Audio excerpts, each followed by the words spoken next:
Hey everybody, this is Alyssum at Awaken Authenticity, and I'm so excited. Today is my first interview about authenticity with some of my favorite authentic people that I know.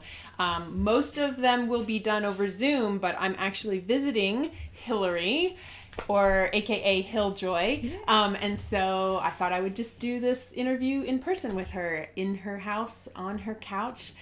If you watch Hilary normally, she's usually in her hoodie with it over. So we have Hilary unplugged here with you can see her. She has hair. But you also will probably recognize her sad clouds and loving and star clouds. Anyway, so if you don't know Hilary I know through the dance world. She was is in a group called Chakra. Is sorry.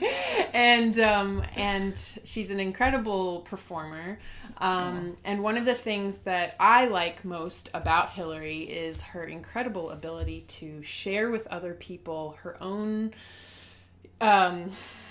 journey through working through depression, anxiety, various mental issues, and just kind of normalizing it and making it accessible and less scary, and just kind of showing people who don't deal with these things what it's actually like to experience these things. And for those who do deal with these things, making them feel less alone. Welcome. Thank you. Wow, thanks for the intro. So before we kind of jump into some of the deep questions, I wanted to ask you to talk about some of the things that have made you proud.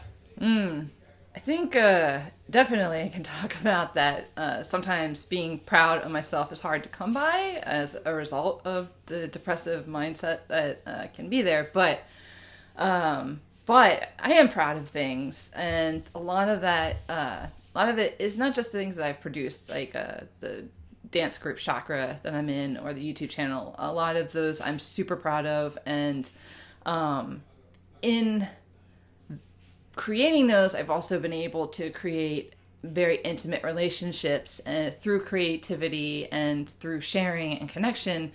And that's something that I wasn't doing for decades, basically decades of my life. I was close to people, but I wasn't close to people. I wasn't intimate with them. I didn't understand what intimacy was, and had a really hard time understanding that intimacy does not equal sexuality. And that's a huge thing that is not unique to me, even remotely. I think socially we have that message is pretty strong out there. So overcoming that and realizing that I could have intimate relationships, and through either Chakra, which is where I was not close, but then by doing Chakra I became close to people, especially my dance partner Nala, and realizing that I could forge intimacy, and that intimacy is pretty not only amazing and awesome, but it's also needed. Like, it's a core need that we need as social beings, and to realize that it's part of our survival to be able to do that. So when you're saying that you had close relationships but you didn't have intimate relationships, what was the difference? Like, how are those things different? How would you characterize or define an intimate relationship? An intimate relationship, you have hard conversations. You can have the hard conversations. And ultimately, in the safe feeling that comes with knowing that you can have those hard conversations, and even if you guys get angry, it's going to be okay. Mm-hmm. And that it's going to work out. That, you can accept that your friend is angry, or your friend can accept that you're angry, or not even angry, or sad, or grief, or in a lot of pain. Mm-hmm. And you can hold that space for one another, and you're not going to be judged for it. And you're safe, and that it was okay that you had that moment, and it was all right, and safe. And it's like, those are the key words: okay and safe.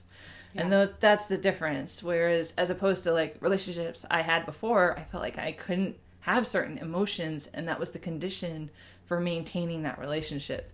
And that's not intimacy. I mean, they were great friendships. Like, I had a lot of fun and did care very much for those people. Like, didn't mean I don't care for those relationships, but they weren't intimate ones. Mm-hmm. And some of those don't always last. What was it that allowed you to first experience some of those intimate relationships? Was it something within the relationship itself? Was it, I know you talk a lot about working through therapy. Was it like self-work? Was it? It was art. Art. It was art.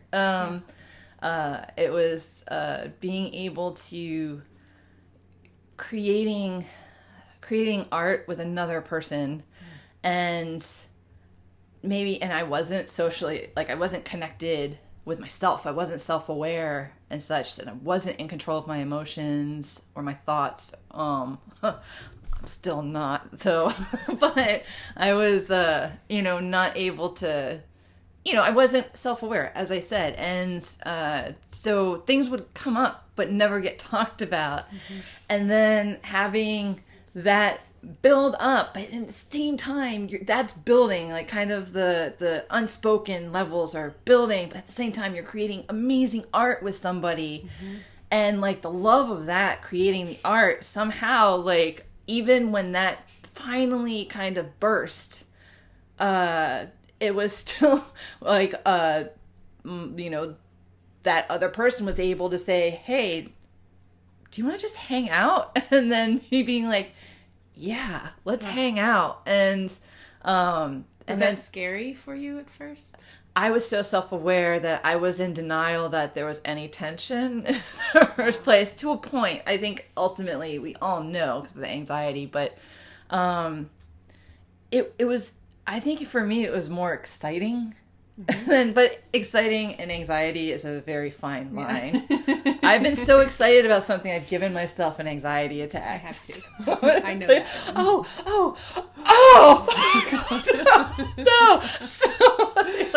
So yeah, I've been very fine line between this. But I was definitely excited because it's lonely outside of it. So it was exciting to have the prospect of getting closer to somebody. And then therapy came in, and that allowed me to start becoming close to myself, mm-hmm. which then gave me a language, not just only talk to myself. I wasn't able to talk to others until, like, on an intimate level, until I was able to talk to myself on an intimate level. Mm-hmm. So it was I had to stop lying to myself, to stop lying to other people. Not like I'm actively lying to them, but like just telling yourself the stories that we don't realize we're telling. Exactly. Yeah. And the stories that aren't true, and living our lives by those stories, mm-hmm. which is, yeah. So that, I think ultimately it, like, allowing intimacy into my life and using therapy as a way to allow that to happen. Like, those are some of the best decisions that I ever made for myself, was going into therapy and to say yes to someone that was like, that maybe I was uncomfortable and had anxiety surrounding them, but then being like, have an honest request to hang out and being like, yeah, let's do it. And even though it's scary, like, still doing it. And it's one of the strongest relationships in my life right now. So that's awesome. And building strong relationships all around with others now because of just saying yeah. Well, and because how intimate relationships look now. So you're able to create more. Yes. Right. And again, and then really learning the fact that intimacy does not equal sexuality. So it's like, mm-hmm. and I think that language is always there. We're in an intimate relationship, meaning usually that means like, oh, we're a sexual relationship, but then it's like, guess what? It's like, no, that's like, intimacy is mutually exclusive to sexuality. Yeah. So. Right. And so I know that you've talked a little bit about the fact that you were sexually abused as a child. Mm-hmm. How does that factor in to all of this?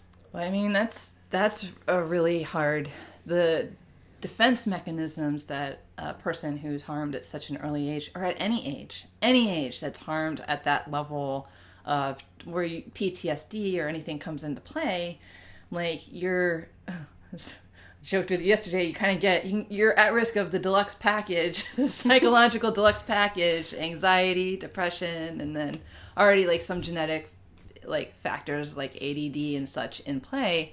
It's like you have these massive defense mechanisms that are set up to protect, that was set up at an age when you, like, for me, I was not an adult. So these mechanisms were created by a mind that was still possibly not even at a verbal stage that could actually express these things. And so it's almost like these, I don't want to call them monsters, they're not demons, but there are these aspects of self that are so defensive and forcefully defensive that they've been there so long that it's hard to not feel like that's who I am and that's how I've always been and that's just the way it is, because that has been the way it is for like such a long time. So to dig so deep within yourself to find these old wounds, to admit that you were abused, because it took me forever.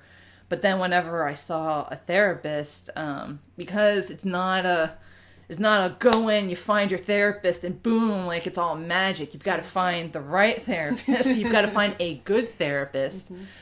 And there's a lot of, not so great therapists out there. So you find a good therapist and they help you dig, and then coming across those mechanisms and realizing and learning how to talk those aspects, not stop them, not try to cut them out, but learn how to talk to them so that you can give them new jobs. And it's not, I like that. Give them new jobs. You gotta give them new jobs. And it's hard because I want to yell at them. I want to call them awful things. I want to be mean to them because they. And who is the them that we're talking about right now? These defense mechanisms. The defense mechanisms. They're very, and then there's a lot of thems in me. So it's in all of us, we have a lot of selves and aspects that we can totally talk to. And I totally do, but no, these defense mechanisms. And sometimes I can't talk to them because they feel so, they're so immediate. They're so ingrained, so instinctual that it's hard, but I'm getting there. But it takes a lot of work. So when you say that you're giving your defense mechanisms a different job, can you elaborate on that or kind of give an example of what some of those new jobs are? Yeah. Okay. So one of my I almost said defect mechanisms. One of my defense mechanisms is perfectionism, which is a very judgmental, incredibly judgmental aspect, especially of myself. Judging myself really hard, but you can't judge yourself without judging others. So, and then socially, that's really painful because it does get in the way of intimacy, connection, and being authentic, as we're talking about, and you can't. Because it's because there's all the complexities that come with judgmental, which is a whole other topic. But so I have this aspect of self, so I fight with it, I hated on it and everything, but finally I gave it a job, which is video editing. I love to edit videos, and it's the one area that it can nitpick and adjust and oh, you don't like it, you want to scrap and start all over, that's fine, go ahead. I don't resist it there. So it can judge what comes up on Premiere on the cutting board. It can go and look and it can judge, and it can to its heart's delight, it can just nitpick. I don't like this, I like this is that, but I come out with a better product at the end of it. And then, and then I found that even my perfectionist has a limit where it's let's just put it out there. So great. Yeah. You exhausted then. Exhausted, basically, yeah. It's no, it's done. Let's just get it out there. And then there's cooking also. I like to cook lately, especially, and that's also the same place where, just being it doesn't taste like it needs more of this, it needs more of that. Just even giving it really basic root judgmental roles where judgment's needed. In an editing process, you do need to use judgment. And so learn how, and in a way it also then learns how to simplify and makes a a clear message. And so try and learn from it a way that I can make messages more clear and try to keep it out of my relationships with other people, and then ultimately with myself. So so you're like redirecting it towards focusing on creative endeavors and creations that are less personal than some of your more cathartic art. Exactly. Yes, exactly. Exactly. Like in the artistic process, it's used as well, but the artistic process has so much flow and chaos that you can, if you try to have tried to hyper control projects, and that's when my experience of bombing on stage comes into play. And so just when I've hyper controlled artistic processes, especially performance processes, it hasn't worked out. I want to come back to bombing on stage. Okay. But before we go into that, I want to talk a little bit more about your YouTube channel. Oh, yeah. So you were talking about the video editing that you do. And so you have a channel. It's called HilJoy. That's right. Okay. Yeah. So HilJoy. Yeah. Play on words for Hilary and Killjoy. That's right. And so when did you start this? That's a good question. I think it's almost a year. Nice. It was almost a year ago that I started it. Nice. And it started with this. I was going through a depressive episode, and it was part of my therapy because I'd been wanting to start a YouTube channel. And so part of like making progress was learning to be functional within my depressive episode, was starting this channel. So the first video, which is like my channel trailer, is where I took clips of me attempting to start in this depressive episode, and then seeing this message come through in the nonverbal moments in between and cutting it together into the trailer. And it does, I don't know, that project really spoke to me and got the whole channel started a year ago. So and tell me more about what the content of your channel is for people who haven't seen it yet. Yeah. Oh, so well, there's a lot of, ultimately a lot of it is self-exploration, but at the benefit of hoping to benefit others by being as open and real and honest and just sincere. Yeah.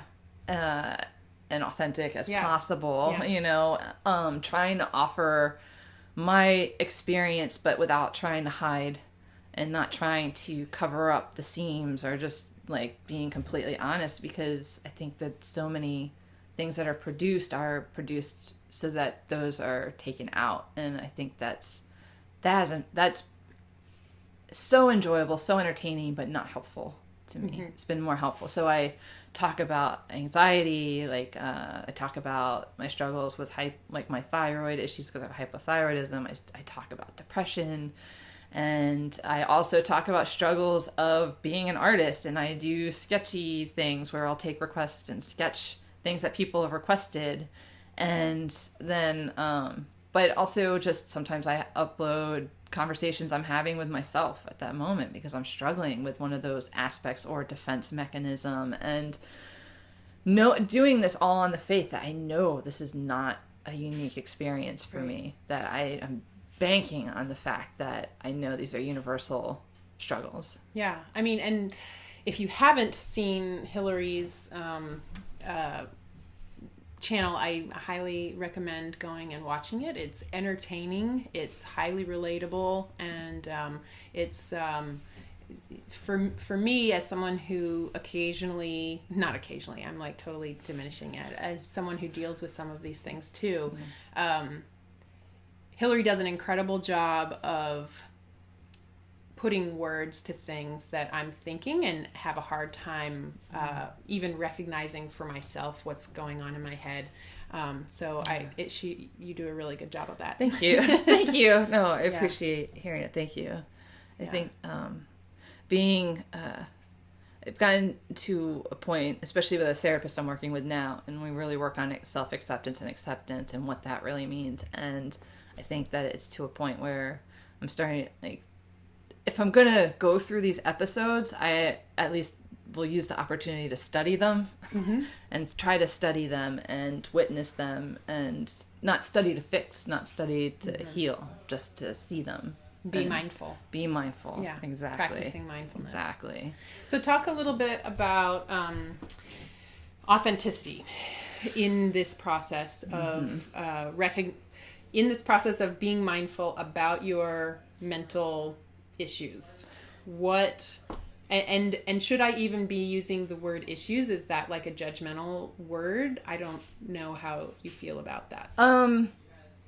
I'll use the term issue, but with the knowledge that that's still me. Yeah. Calling basically an aspect of myself a problem. And so, but the language is there, and it's still an honest representation of how I'm viewing that part of myself. That means I'm still struggling with that side of myself. So I don't consider it derogatory or anything. People can call it a lot of things. It's because ultimately it's my relationship with it that's gonna be the most important part of it. So it's like, or anybody's relationship with themselves. So it's it's not derogatory, I think, to say problem or issue. But with the authenticity, in terms of answering for authenticity, I think that since authenticity is what I definitely see as the umbrella, an umbrella term for that process of accepting all of yourself and every aspect, even the gross, dirty ones that people don't want to admit that are there. And part of authenticity, which makes it such an adventure, is exactly that, is like going in and seeing what lies beneath and learning all about yourself, all about yourself. And so a big part of that is like depression, anxiety. Those moments are those moments to really, really learn yourself and really, really see. So authenticity, not only is it a big part of, I don't know if it's so hard to tell where authenticity is. That a result of that process, or is that is the process? Either way, it's there. It's there. It's there. Yeah. So it's, either way, no matter how you enter that state of trying to like learn yourself, that authenticity is there. And whether that's the reason why you've gone into that journey, or that's the product of you already being in that journey, it's just going to be there. That's how it's just the omnipresent force. Yeah. So coming back around, that's a good entry point. Coming back to bombing on stage. Yeah. What does that feel like? How does that connect to authenticity? And where does that fit in terms of your understanding of failure, pride, process? Yeah. So, what do you mean when you say, to start off, when you say like, what is bombing on stage? Okay. For someone who's not a performer, what does that even mean? So, bombing is when, in a performing setting, is when you go up stage and you kind of, in your mind, it doesn't have to be necessarily the audience mind, but it's your mind, you feel like that you basically have gone up there and like taken a metaphorical dump on stage, and that was your performance, that you basically just did something so awful and that you didn't bring the audience with you at all. And like, it's such a lonely, isolating, self-punishing feeling, because that's the thing. And it does, and the thing is, people might come up and say like, oh, that was good, or give you feedback. If you bombed in your mind, you won't hear that. All you'll hear is like, I did wrong, I messed up, that was the worst thing I've ever done. And when that happened to me, people still got later, like, is this something that happens like regularly? It happened once, it's happened a few times, like what's the... Well, sometimes feels like it happens regularly on my day-to-day when I'm trying to talk to people, social awkwardness and such. But like professionally or like performance wise, I think it's only happened once for me to like on my own when I was by myself. And I think that but it's so motivating of a feeling, because you're kind of like, oh, I don't ever want to be there again.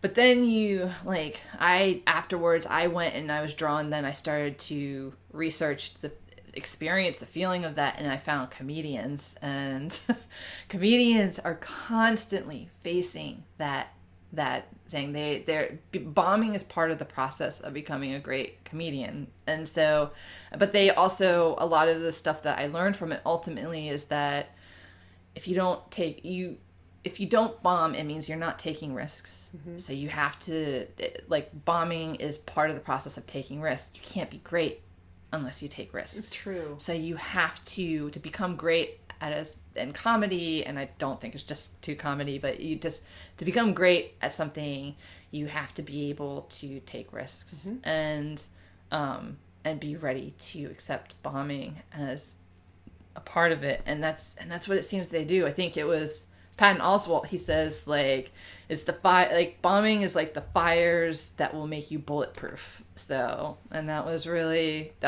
comforting to hear these comedians talk about, like, the worst time they ever bombed. And it made mine feel so much less in comparison, but it then helped me focus, like, being more open to failure. Yeah. Because it really is failure is where you can really excel. And learn.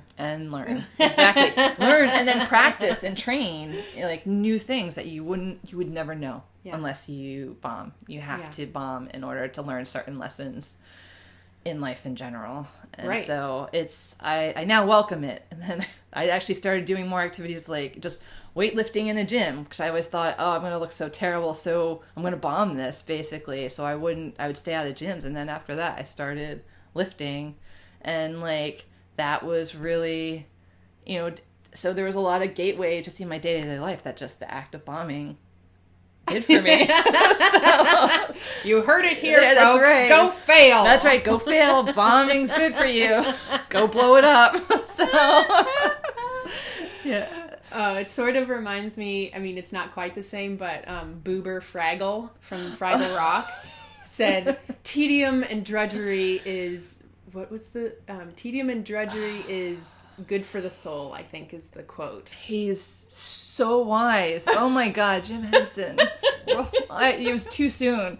But no, it's so true, because I saw this beautiful, I got to go to this exhibit at the art museum here in New York City, and it was this beautiful shawl from, like, centuries ago. It was, like, hand stitched by the empress in China, and it was so delicately embroidered, but all I could see was, like, it was tedious, the tedium, the, like, mind-numbing tedium, the hours and hours and hours of work. But that's when it dawned on me that, like, mastery is born from tedium. Fail often, be frickin' tedious in your work. Tedium is good for you too, because it will make you masterful. Just make sure it's just something you want to be masterful at. So, good call. Yeah. So how do you know what you want to be masterful at? I don't know. I'm just trying to figure out how to be masterful at getting clean audio and video from my YouTube channel. I'm still figuring that out. Yeah, so that's a good point. So good audio and visual, that's something that you're working on. Yeah. That's something that you are trial by fire working on. But it's moving towards having a product that you're more and more proud of. Right, exactly. And how do you think pride is wrapped up in the idea of being authentically yourself? Oh, no, my ego is totally chill with me being authentic. No, not at all. My ego.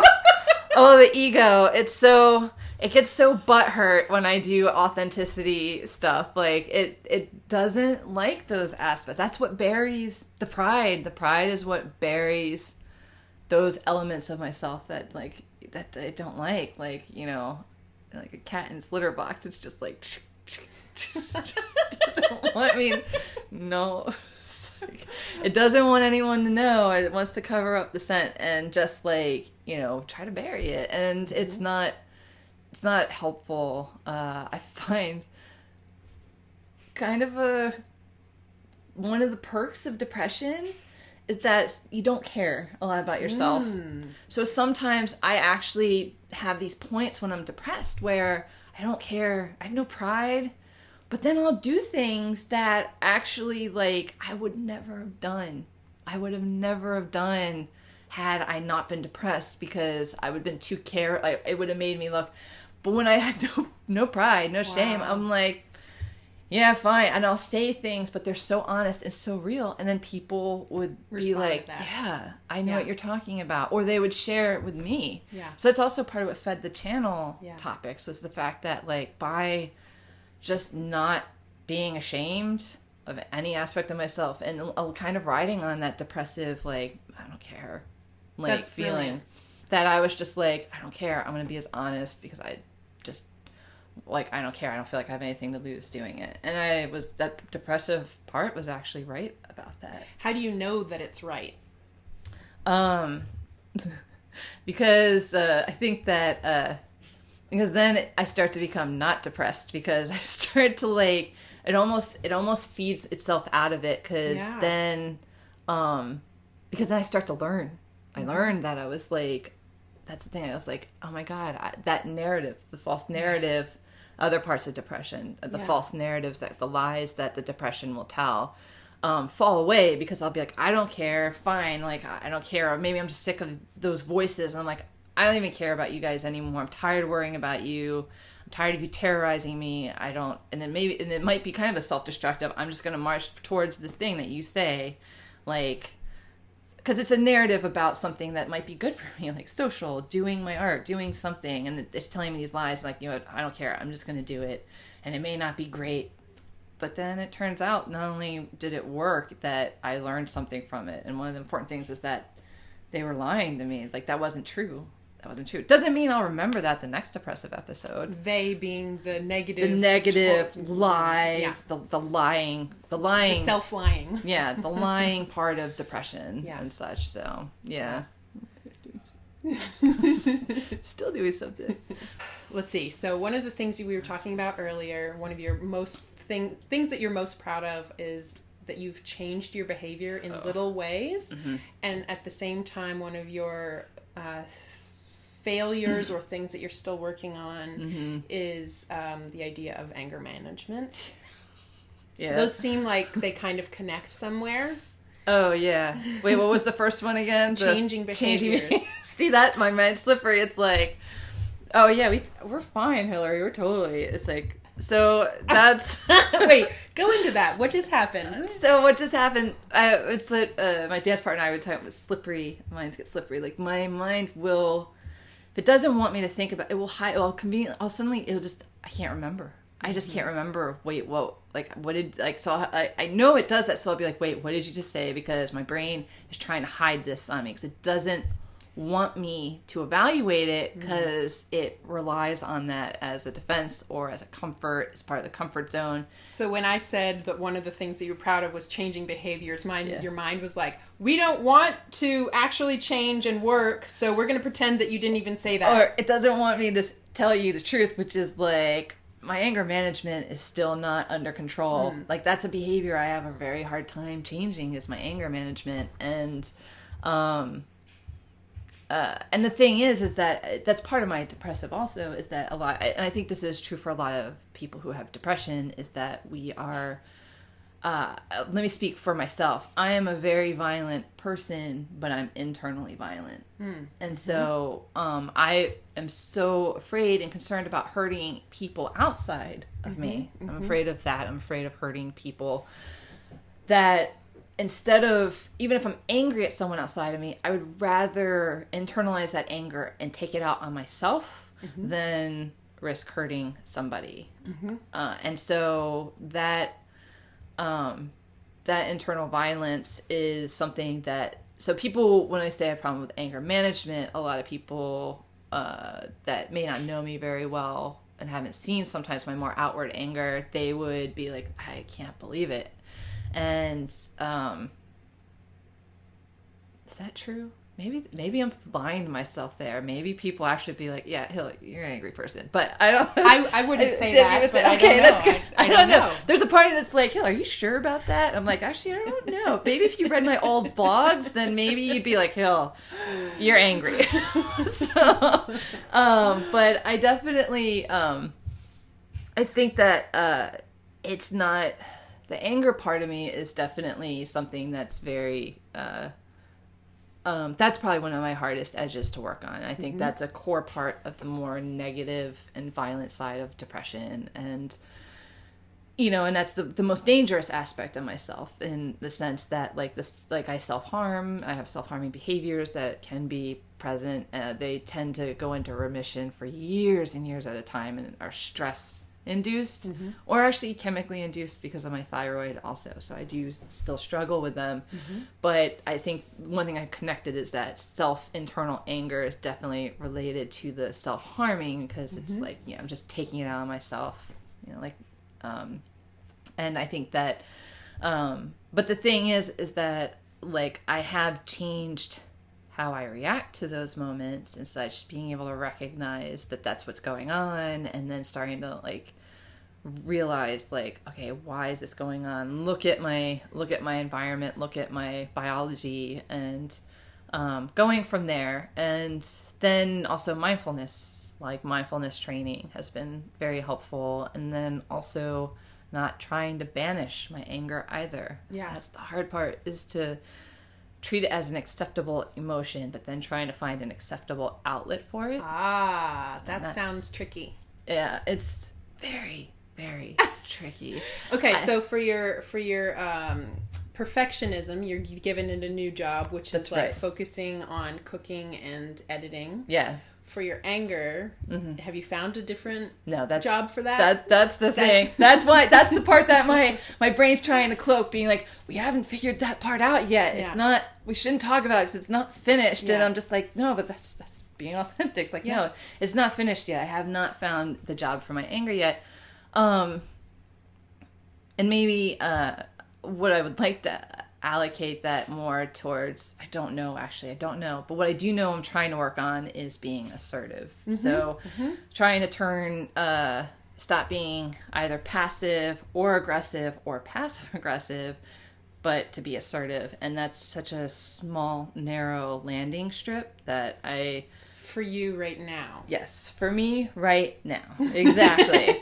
But I believe in you. Thank you, Alyssa. I'm hoping to get that to be Dulles Airport for me. So I'm always hitting it every time, instead of a runway in the tropics somewhere in some remote area. It's I want that to open up. And well, and I've heard one of the things that I have read and heard a lot about in terms of making anger a positive, useful emotion is directing it towards things that where you can actually make a difference. And so taking anger that's just frustrated and piling it on top of yourself because you're frustrated, and turn it outwards towards something that is righteous anger, where it's you see the injustices in the world wherever you may see them, and I'm getting goosebumps talking about this. About taking that anger and putting it into action and making a difference, seeing that difference and recognizing that the anger has a reason. I mean, and anger is something that comes from, it's a defense mechanism, and we have defenses to keep ourselves alive. So all of these, the perfectionism and the anger are things that have built up in us because they were protecting us in some way. But it's when they start clouding what's helpful and what we really want to project and allow ourselves to shine as our most authentic and self-realized, fulfilled people. Right. We have to figure out how to deal with those hard issues. Yeah, exactly. It's true. And it's true. No, the channeling, I like channeling anger into something into action, because that's what it's an active, it's a secondary emotion, which is usually it's in reaction to either pain or fear are the two primary emotions that then fear results as that, and then that's the point of anger is action. It's to change your situation to protect yourself, and so channeling that action into something. And I think that my problem that I struggle with in trying to do that is I do get self-righteous in a way that where I start to get very judgmental and self-righteous. And then I think at the climate of times right now, it's just proving to not be a helpful tool. So I'm trying to figure out how to take that anger, and that's where the assertiveness comes in, so that then you can still calmly say, this is how I need or I want things to change, and work towards that. And that's the working line for me right there, without it becoming an aggressive attack.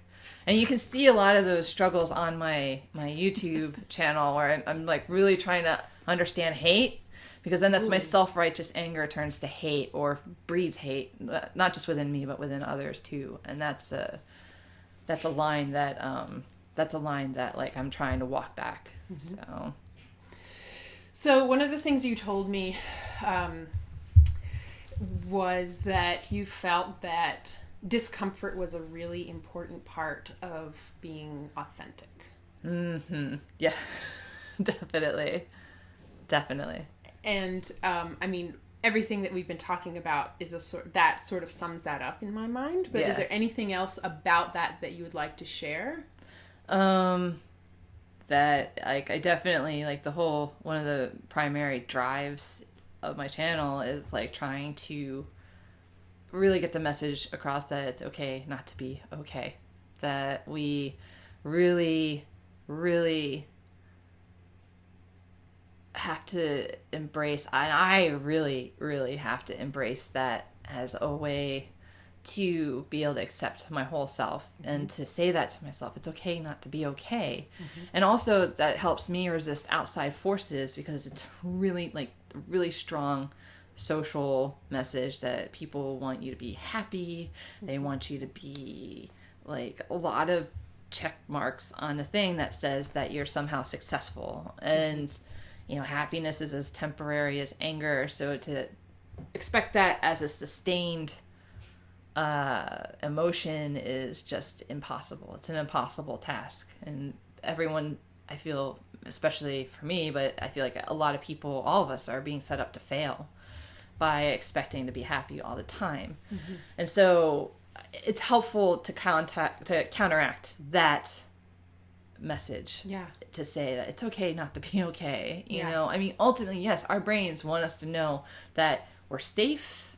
There's no lions around, and that we're safe grazing in a field or picking berries in the bush or something. Ultimately, this primal part that it's constantly monitoring levels of chemicals in our bodies and the environment around us. And that's all our brain wants to know, is that it's okay. So, but part of that process is the brain is also highly developed to know something's not right, something's not okay. And to resist that is trying to resist a major role that our brain has. And so it's just a huge part of our nature is to be able to acknowledge that we're not okay right now. Doesn't mean we're not going to be okay, but that something's off in our environment and within ourselves. And that's a critical tool. And that's something to explore rather than push away. Right. Diving into that discomfort and recognizing that it's not it's not everything that you fear that it might be. Exactly. Right, exactly. That it's not all the stories that we're telling ourselves, and that it's never what I would imagine ever. And so that's a critical point. And I think right now I would love for it to get to a point where, it's not needed to be said, that people can accept that someone's going through something right now, or they're feeling pain, or they're depressed, and that's okay. That's okay, because it's part of life, and it's not something to be ashamed of, and it's not something that, you know, and that there's, and like that way then it's easier to find support, or it's maybe easier to have support with that mindset as opposed to shame and trying to hide or pretend that either you're not depressed or that your friend's not depressed. Yeah. Or anxious or sick or, you know, and that's, yeah, it's hard work. Yeah. It's hard work. It is. Yeah. It is hard work. But it's so worth it. It's so worth it, It's right? so worth it. It's like my life's journey now. I like working on myself because it just improves my relationships with everything. Yeah. Everything. Experience of life is more fulfilling. Yeah. That's been my experience. Yeah, me too. Yeah, me too. That connection, that's the most important relationship, is your relationship with yourself. Mm-hmm. That's what I believe. And therefore my relationship with myself is the most important. Yeah. And take care of numero uno. That's right. So, yeah, and people might call you selfish because of that, but it's because they've got their own work to do. Mm-hmm. They got their own work to do.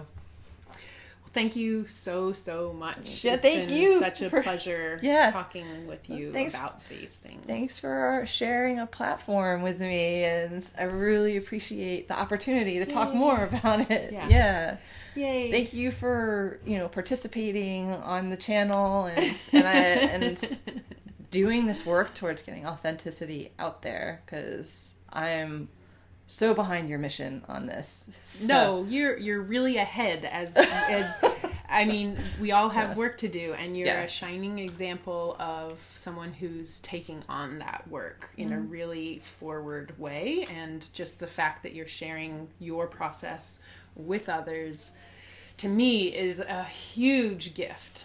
Thank you. I really appreciate that about you in general, and for Awaken Authenticity that you're sharing with us. Well, thank you. Yeah. It's my pleasure.